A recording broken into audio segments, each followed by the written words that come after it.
the example of a realist evaluation. And as I said, I'm going to focus on collecting data and linking it to a set of concepts in order to analyze it. And this is only one way of doing it. Your supervisor might tell you something different. I'm just going to try and explain what I normally do with my postgrad students. And Lynn and Joanne are handing out some examples which you shouldn't look at yet, but just to let you know, they're not necessarily good. They're actually examples of my own students' work, okay, and how they have worked with data and concepts. And we'll get to that in a more practical session. So, here is a sort of another funny drawing, okay. So, as I said, in critical realism, one of Daskar's brilliant insights is that reality is stratified. We have different layers of reality. And there are emergent properties between them, so things can move from one layer to another layer. But it helps you think about, when you collect research, where are you working at, right? Which layer of reality are you getting at? So can you see the bottom of the slide from the back? So right in the middle here is experiences and observations. And as I said before this is mostly where we're going to hang around collecting data, because we do qualitative research mostly, right? Not to say that student performance, if you're analysing a whole lot of marks with numbers, that's an observation, right? So, quantitative and qualitative experiences and observations sit here. The next aspect of what he calls, unfortunately, the empirical strata is events. Okay, so you might also collect data from a lecture as an event. A student protest is an event. It's just a bigger thing. But what's tricky about events is that you're always going to get different interpretations, different experiences of the same event. Right. So it's a more complex thing. I mean, I work quite a lot with historians, and they don't seem to really get this necessarily. They just talk about events as though it's, So, experiences, observations, events. And then what is sort of lurking, well, I was going to say beneath, around, I mean, these are just metaphors, somewhere else that you cannot see are structure, culture, and causal mechanisms generally. So in social practice, which is what we're researching, there are causes which are often hidden, as well, of course, the actors that we can see. The actors are doing stuff, okay? The social actors are interacting through the experiences, observations, and events. We're busy here as little human agents doing things to each other, right? And the whole sort of thing that I'm going to talk about today is you're going to connect, you're almost actually connecting the traces, the kind of what's left behind, like the writing or the recording, the transcripts, the notes, the traces of the human interaction in the empirical level here. And you've actually got to, now here again I'm using Bernstein's discursive gap, but this is just to say that it's not direct. You're actually going to create data out of this stuff, okay? You're going to take some of it out. It's actually a selection process. You're going to say, oh, that's a significant comment, but that one isn't, okay? You're going to select stuff out of this massive flux of reality, which can actually get quite overwhelming. I think you all do, when you collect too much data and you feel, you're just drowning, like I can't remember, I did about 100 interviews, which was really dumb, and then I'll try to transcribe, I thought, no, I can't do this. And then I had to find a way of deciding what to use, what to select, right? So, so the only point I'm making is that the flux of reality is here, and you select data. It's not so you find data floating around here, you don't. You find, let's call it information, right? And you take out what is significant for your project. You might leave behind a whole lot of other really important, interesting stuff, but it's not going to answer your question. And so this is where the researcher interpretation, this is why it's interpretive. You select out the data. Then, once you've got your data, it's going to talk to the world of ideas. Art, you would call this culture, right? So meta theory is theory about theories. So what we were doing this morning was actually meta theory, methodology. But in discussion with your supervisor and depending on your research question, and strangely enough, depending on which theorist you just connect with, I often think I don't think we realize it, but I think temperamentally you have a kind of a resonance with certain writers and you don't with others. And I don't know what it is or why that is the case. Anyway, you want to have your favorite people, your favorite gurus, if you like, that you want to use. And you, there again, from your theory, you cannot take a big theory, and you certainly cannot take someone like Bhaskar or Archer, because they are far too big. I mean, I would actually put Bhaskar here. So we're looking at more middle range theories. I mean, LTC is a nice example of how Meta unconsciously says it's a middle range theory. It's closer to practice. It's not explaining the whole world. It's a set of theories to use to analyze social practice, particularly education. So you will have your favorite theorists, but of that you will pick out certain concepts. Like if you're going to work with LCT, you'll say, okay, I'm going to do semantics, right? And then you've got a little set of concepts.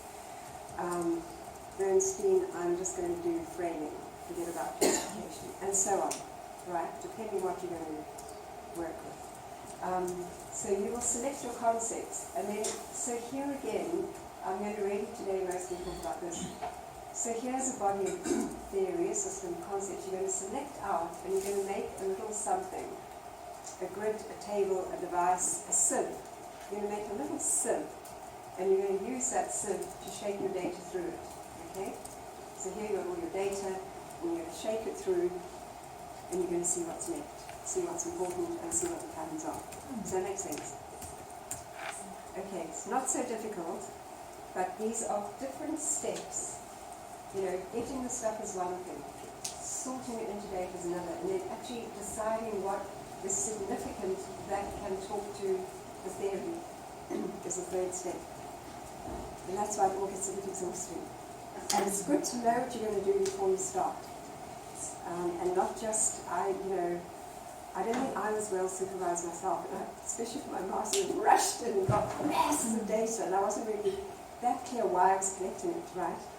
And wasted a huge amount of time getting far too much data, and then got exhausted, and all sorts of bad things happened, and so on. So, what is a translation device? Now, sorry, Kathy, can you just go back to the previous slide, just for 30 seconds? Yes. So you're saying, you collect your data and then you look at your data through your theories, concepts, and so on. But doesn't the process also work the other way? Yeah, thanks, Joe. I should have said that. Thank you. It's iterative, absolutely. And I was sort of getting there, but it's important to say straight away that it's never a one sort, because you don't get a tight fit. Right, so then you might sort of say, oh gosh, semantics not really working. Or I've got too many categories, I need to thin them down. And then you might have to go back to your data and have to get more data, and you might think, wow, this data's not saying what I thought it was, and therefore this theory's not going to work. Sometimes you've got to go right back and find a different theory, right? Or drop that research question, change it, so it's never tidy, it's quite messy. This is far too tidy. Right.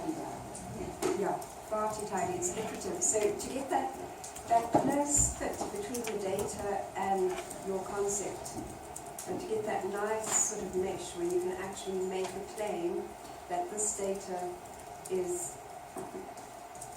sort of an exemplar. It's a realization of these concepts.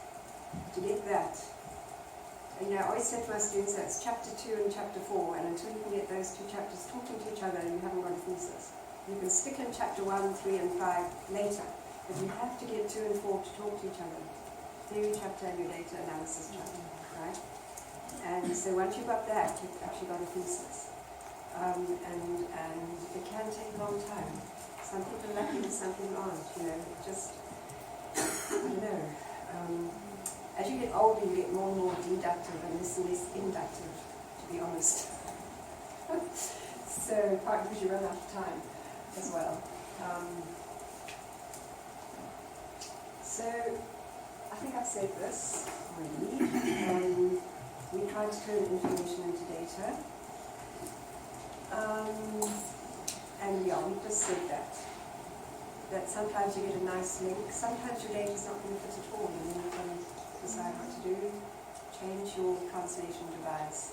The translation device, by the way, was called an external language of description by Bernstein. External language of description. He also had an internal language of description, which was, sorry, let me go back. The internal language of description was that, you know, the coherence of the theory. And then this was the external language of description. But I didn't find that very helpful. Carl Maton uses translation device. I think it's a more sort of common sense term. Yeah, it is. So we're translating. It's a sort of a framework that will translate your data into the theory, or the theory into the data, so they can talk to each other. Any questions at this point? Everyone's looking a bit startled. Are you okay?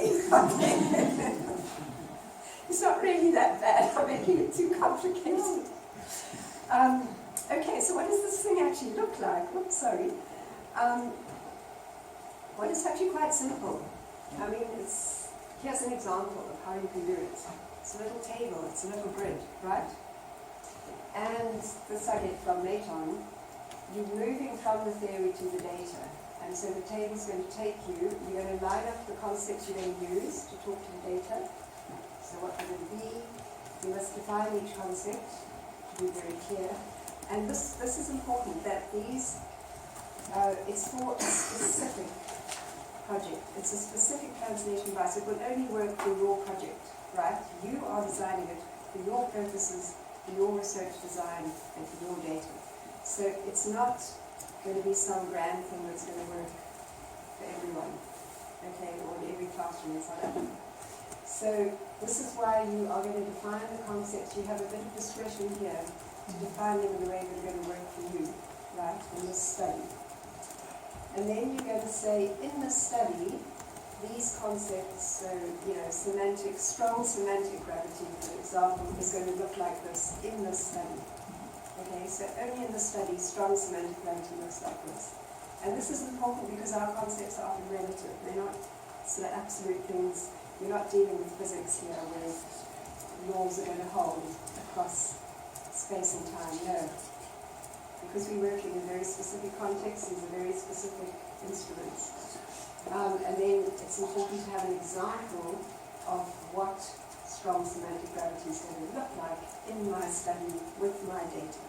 So you can't do this until you've had your data, until you've got it, and so you've had a good look at it. You can maybe start, and then you could be this far, right? And maybe here, and then go back, change it.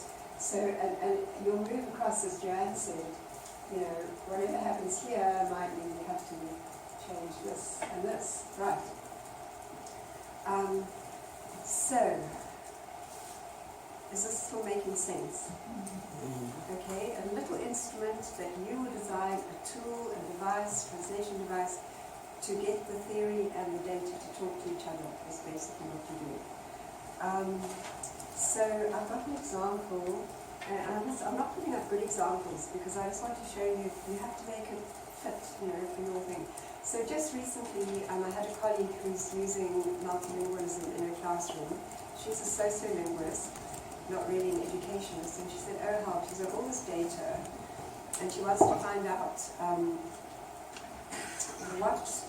what meanings students are making with which language.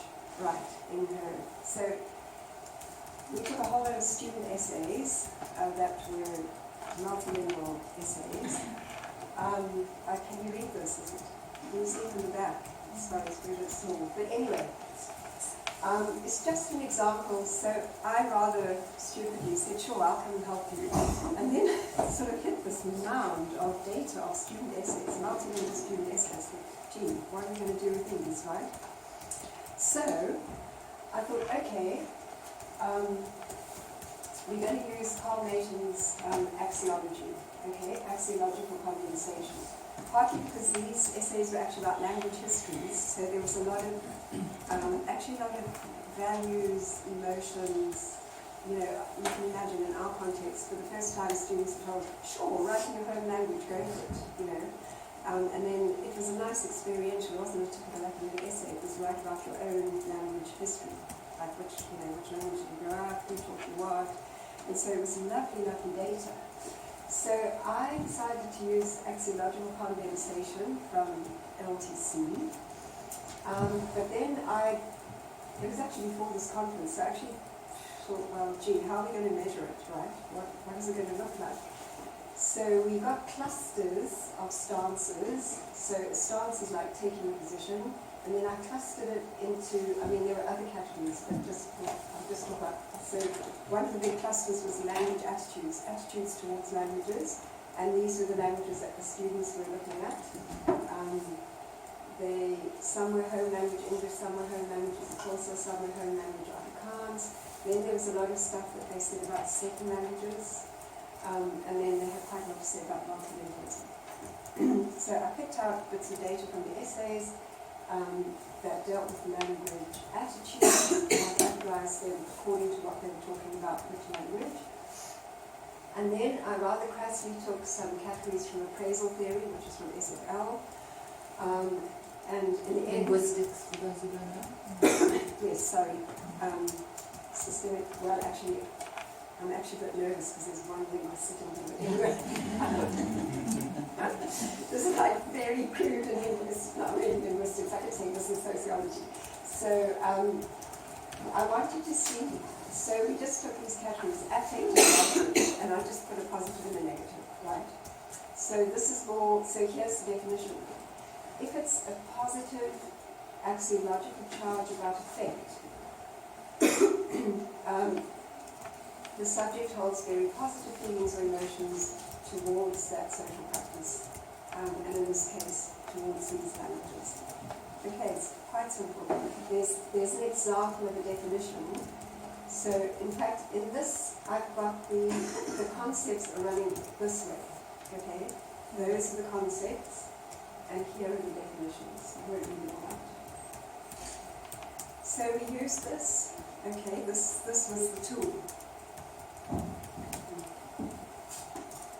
We obviously had to break the language up into what we called stances, which were really, they were a bit bigger than clauses. I wanted to use clauses from linguistics training, but it was too small, so we called it a stance. So you do have to have a unit of analysis, obviously. In other words, you have to have a unit to which this thing is going to apply. So we had a stance. So where did I have stance? Here. The stance is the smallest unit of analysis. So each stance, each position that a student was taking was analysed according to these concepts, by using these definitions.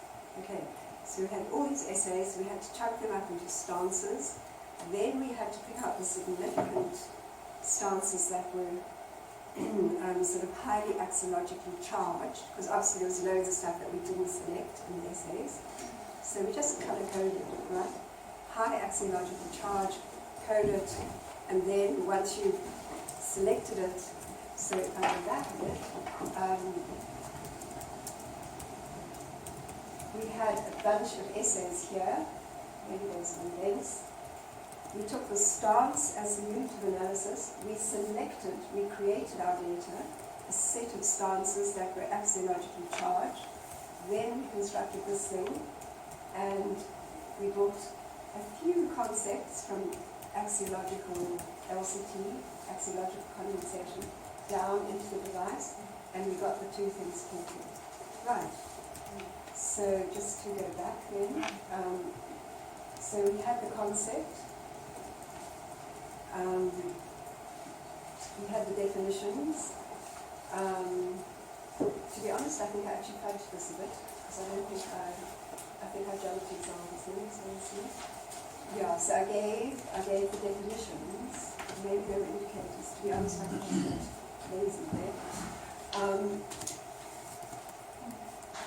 So once again, stances is a limited analysis.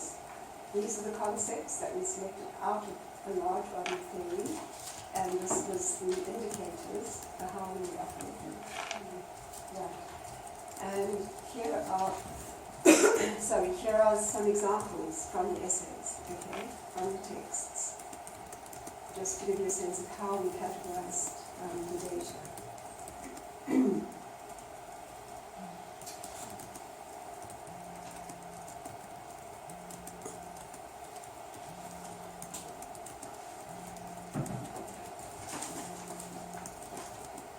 So you'll see it worked quite nicely.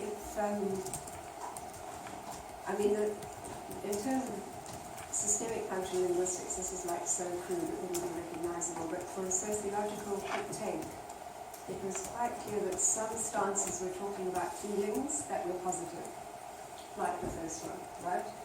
Positive feelings about the student's own language.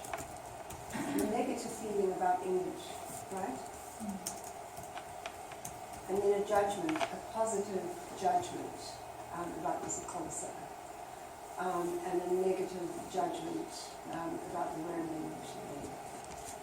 So it wasn't, we could make sense of the data in this way, because we had so much data, and as I say, the colleague was browning the data. She really wanted to do something with it. She thought it was interesting that she was using multilingualism in her classroom. And having done this, we were able to get up some really basic findings, which, I could tell you what they were. They weren't sort of that unsurprising, but we could show that when students wrote about more personal, close things, they tended to write in their mother tongue. So the affect was more often written in IsiXhosa or Afrikaans, and when they were making judgments, although that was not the case for this here, but a lot of the judgments were written in a multilingual way, and quite often only in English. So that was a finding, which, at least made some sense of the data. And obviously it was a small sample, and we can't say too much, as someone was saying. We can't generalize, but that was the finding from the data. So, that's just an example. Questions? Yes? So in this example, you had the data and then designed a kind of analytical tool, analytical framework. So what was potentially lost not having designed or thought of the analytical tool start? Yeah, that's a good point. This was done after the fact.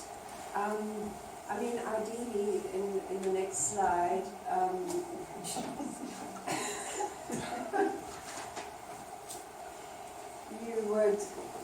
it would be more iterative, right? And you would sort of see what kind of data you're going to get and decide. So in a way, I guess, those essays were there. And it was easy because she was a lecturer, so we had access. We did get consent, obviously, from the students to use their scripts, right? But she did that automatically anyway, so that was all done. So it wasn't as though I was having to sit there and think, this is my question, what would be good data? And also access is often an issue, right? Particularly if you're not a lecturer yourself, you have to get permission, and getting access, particularly to other people's classrooms, other people's students, not that easy. Right. So all of those things were sort of shortcut in this case. But thanks for raising that. I mean, sometimes you've got to be pragmatic. Like you might want data. I mean, I actually did say to the lecturer concerned, I said, what we really need to do next time is interview the students. You know, because we're making inferences about why they use what and so on. What we need to do is sit down with an essay and the student who wrote it and say, oh, I noticed there you shifted into Afrikaans. Why did you do, you know, what do you think was going on there? And record that. So we're actually thinking we should do that next. So, yeah. Messy reality of research processes. Yeah, it's messy, and sometimes you've got to be pragmatic and just make do with what data you can get access to, right? And be realistic, because you haven't got your whole life to get your PhD. You actually need to get, please no, just get something, a manageable data set that, you know, can answer your question. And if you can't change your question, you know, yeah. Sometimes, especially if you're a teacher, you know, you've got some theory about what's going on in your classroom.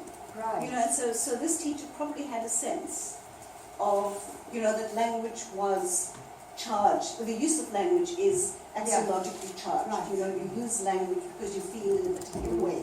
And so she was just lucky to have you with, you know, the LCT language. Yeah, that's, yeah. Give her the lens. Yes, Yeah. and in terms, thanks for raising that, Joan, because if you go back to the C plus M equals O, I remember almost interviewing her quite at length before we even started to say, well, why did you do it? What were the outcomes that you were hoping for, and so on. Yeah. You know, and her it was interesting because I went in there with my Bernstein hat on, old tan hat, and was sort of thinking, you know, epistemic access, and you know, she wasn't interested in that. She was saying she wants her students to feel at home in the classroom. It's the first assignment they have, and that's why I twigged onto the axiological stuff. And actually, you know, I think that she achieved her outcomes. Right, she wasn't saying, oh, students are going to think better in IsiXhosa, or she wasn't making any of those assumptions. She said, I just want them to feel free, I want my classroom to welcome who they are, welcome their languages, and this was their first assignment. And then later she did move into sort of tougher stuff. And most of them she never said you can no longer use your own language, but of course, you know, the hegemony of English is so powerful that she did say that as they went on into more theoretical stuff, students used less of their own language, but except for examples, like they could make videos and bring stuff in. But then it might have done the identity work that she wanted them to do, and they could cope. Yeah, exactly. So it was an interesting little project in that way, that I think she achieved some axiological shift in her classroom. Right, more questions, yes. Doesn't your theoretical and conceptual framework inform the way that you collect your data? I mean, I was concerned because Lynn said yesterday, well, she started with one theoretical framework and then collected her data and realized that she had to change that completely. But did I miss something? No, that was just my proposal stage. Okay. Yeah, so you have to have a very strong idea of your theoretical and conceptual framework before you start collecting your data. You should, it would help. I mean, in this case, you know, that didn't happen, as the person at the back spotted, because it was actually Colleen who collected the data, right? And she had no idea what framework I was going to create. But the reality of our lives is sometimes you do it later. You have data and you want to see what the data means. But I would agree with you in terms of a PhD starting out. It would, I mean, the thing is, I think that actually our heads already have concepts. I mean, we already have our head theories kind of zooming around, and so that will affect what kind of data you're going to think would be nice to get, and what kind of research question you're going to ask. It's not good to ask a research question that's going to save the world or change the world. It's much better to ask a research question that you can think about within your theoretical framework. You know what I'm saying? You can actually already think with the concepts and ask the question. Yeah, does that make sense? So kind of think with the concepts. Don't just think you know, big stuff, saviour of the world stuff. It's not, you see, you make your life difficult. Yes. Yeah, I'm just supporting you that the question of whether you, when you're generating your data, to what extent do you need to have a strong theory on and maybe generate your data through your theory, or maybe just suspend your theory and just go into the field.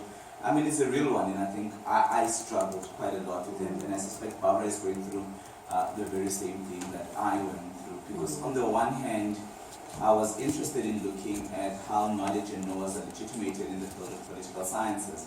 And so Bernstein's pedagogic device, or better yet, even Mayton's EPD, right, the epistemic pedagogy, it maps it quite nicely for me where I'm looking at the field of production in relation to this program. The field of recording in relation, so it gives me 3 different sets of data, and what makes it exciting about that is that I can almost map the different knowers and knowledges that are legitimated across the different fields. Right. But at the same time, if you go there with this decolonial ethic and stuff, and we know from Lewis Gordon that we are warned that we are committing what is called epistemic closure because we are imposing theories on people, and that goes against the whole discourse. I think that's where the crisis is for some of us. Because I don't think there are easy answers, but I think it's how you respond to it, and depending on your study as well. Wow.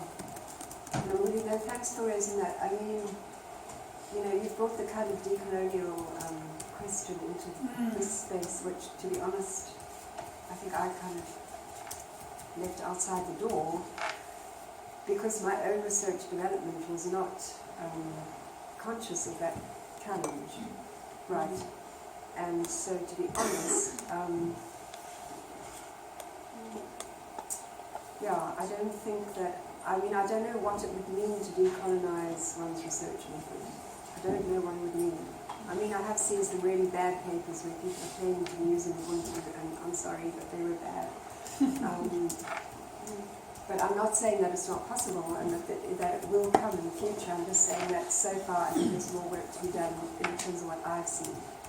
I mean, I think there's a lot of interesting philosophical work being done, say, around the concept of Ubuntu, but to actually make it into a research method is a different game.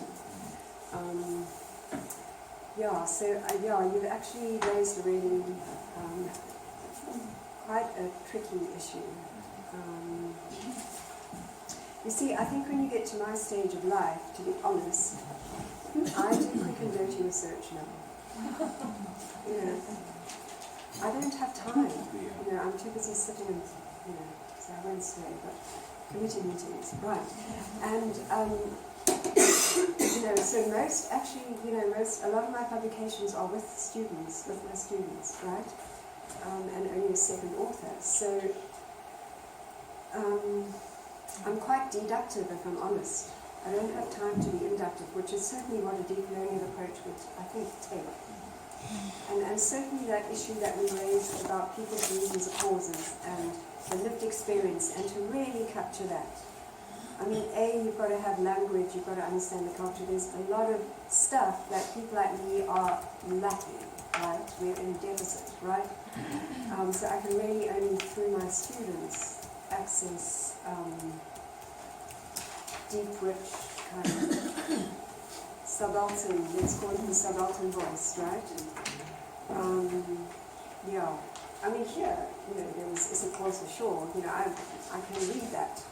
But that's not the same, because those kids are already in the formal frame of the university, right? They're already on their way out of the township, right? So that's about as far as I can go, is read that kind of IsiXhosa. Yeah, so I think you raised a really important point for the class, and I don't know if other people want to talk to that. Yes. Definitely. Yeah, I think something like participatory action research could lend itself to decolonial perspectives. And it's how that perspective, I think, informs how you would do that participatory action research. And the spaces you would give your participants or your it's that making your participants sort of co-researchers in a sense, and helping helping them to craft that agenda. I would see that as being decolonial, and is that being a space?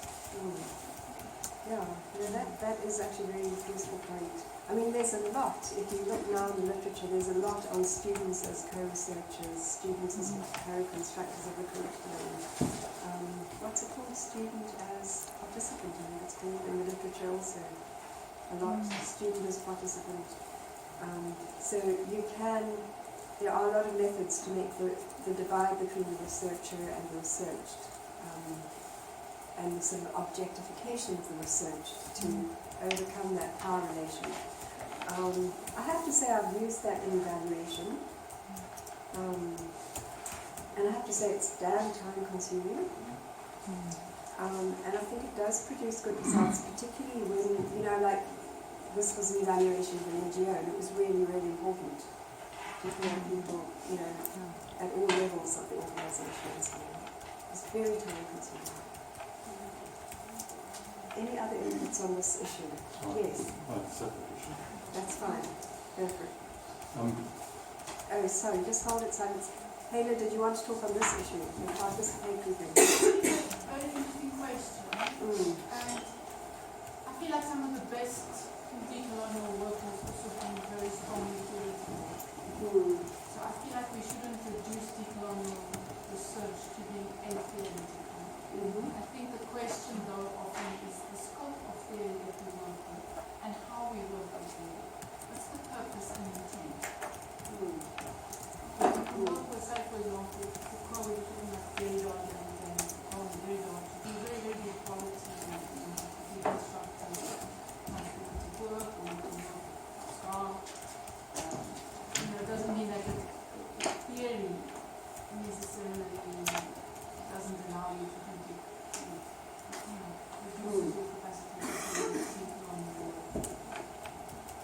I think that the question more is how you work with theory, and not to close your mind to one theory just because it's there, but to really be able to argue in the very best kind of theory to do the kind of research.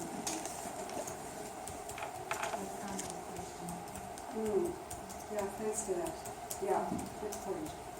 It's some of Mandani's work with Foucault. Sorry, I can't hear. I said if you take some of, say, Mandani's work on citizen example, Right. Yeah. to do that work, and he was able to do that work because it's, it doesn't mean that Foucault is the only theorist to work with, of course, and Gordon himself is a fantastic theorist to work with, but he is currently working with, so I think these was Yeah, thanks. Is it on this topic? Yeah. Yes, and then we'll go back to Simon. Okay. I guess, no, I was going to say that there are people who have written great books on decolonizing methods and methods of research which are identify how decolonial research should be done. So that exists. Give us some of the authors. Oh, and my mind has gone blank, so, but Okay. I'm just going to leave it Sometimes, there. I'm sorry. It's actually Decolonizing Methodologies is the name of the book, so it's easy to find. But the good maybe to bring here, I think maybe a helpful thing to bring it to critical realism. In Basta, he says that ontology is stratified, and then he talks about laminations of ontology, so levels at which ontology, if you like, it can be considered. And so I think if you're thinking about decolonization, you're looking maybe at a level of that reality. In particular, that's a focus of your research. So it's a very deep level. So maybe that helps if you're thinking it straight. You start even from the meta theory to realize that your concepts come from considering ontology as profoundly important, and then you have to consider that throughout. So it maybe helps to think like that way to start. Well, thanks for that. I like that sort of idea. I mean, even this little research project that I put up, one of the sort of unsettling things was, challenging for me, was that you could see students were drawing on their own cultural cosmologies. So for example, when they were writing, somebody wrote about ancestors, but also they're not yet born, So you just got the sense that they were drawing on a worldview that was not normal in a modern sort of English medium university, and they were talking about some of those rituals and ceremonies where they were, got connected with the ancestors as young people. And we were thinking we have to go back to the students, we can't make, we can't interpret this cosmology correctly. And then we also thought we were going to have to get Isikosa speaking co-researchers. I mean, we had them and they left. They were tutors and they'd already left. So, but we'd have to find some more. But it is interesting that decolonial research is an ontological, I think that's what you're saying, right? It's an there are different realities, different ontologies out there. And we have to be, and it's very important to be open to that. It's actually very exciting. Very challenging. Okay. Simon? Yes, thank you. Simon. Thank you. I must confess I'm actually just doing a master's. Not just. Well, and I'm looking at a course that I teach in terms of curriculum design and assessing teaching and learning strategies and but when I first embarked on this, I met with Lynn and Joanne and we chatted about it. I went home, that evening I sat at home, glass of wine and a notebook, and I sketched out a plan. For a couple of hours, a couple of glasses of wine, I had this fantastic plan. I thought, there's it. And that would have been great if I was just doing this curriculum review process instead of trying to do it as a master's. Because when I started thinking about theoretical frameworks, think monolith bicycle rating process. I won't explain the metaphor, but it was like suddenly I had a solution in search of a problem.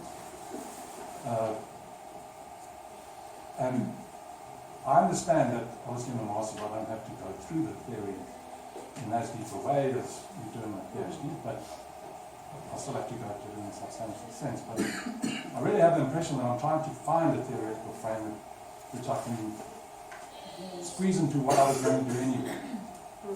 I'm not sure there's a question.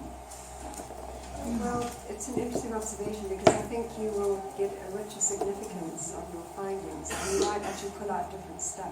Yeah, I think that's the point of research, is it'll be deeper, hopefully, and it might surprise you. You would expect to No, I'm just thinking. It'll be an interesting test, please. Okay, so should we just finish this and then let you do some work in groups? So this is the point that Joanne made much earlier, is that it's iterative. I think we've covered all this, and you have to be prepared for a very messy, uncertain moment when you're trying to get the data to speak to the thing and vice versa.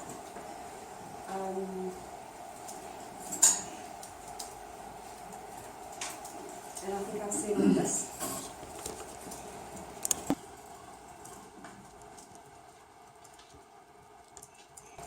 Right, we've done all this, been through it.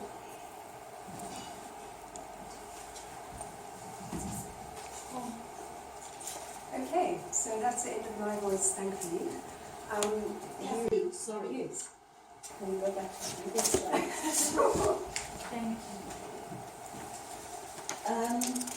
Your third bullet point. Right. The last bit there. The data can exceed and talk back to theory. Can you say something more about that?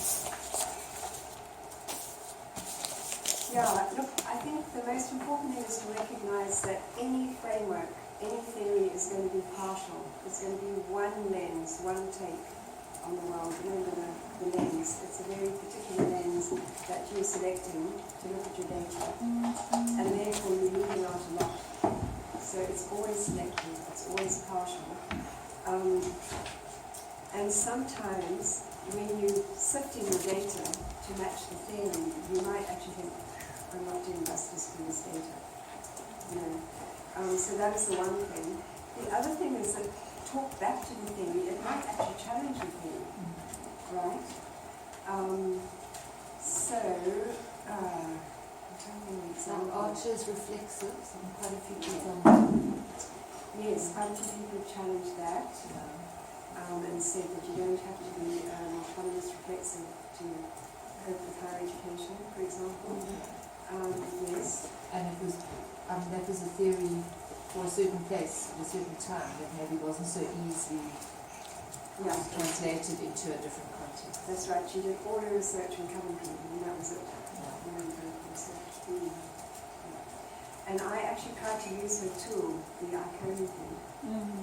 And I mean, it had British words in it, like mulling, really mulling over your deliberations. And you're saying that to South African, and they kind of Doings. exactly. And I just thought, no, it's not going to. And she wouldn't let you change it. You would like to change it. I couldn't give permission to adapt it. So anyway, so yeah, there are. So there's that. The limitations of the theory, particularly as you suggested when you move contexts. You know.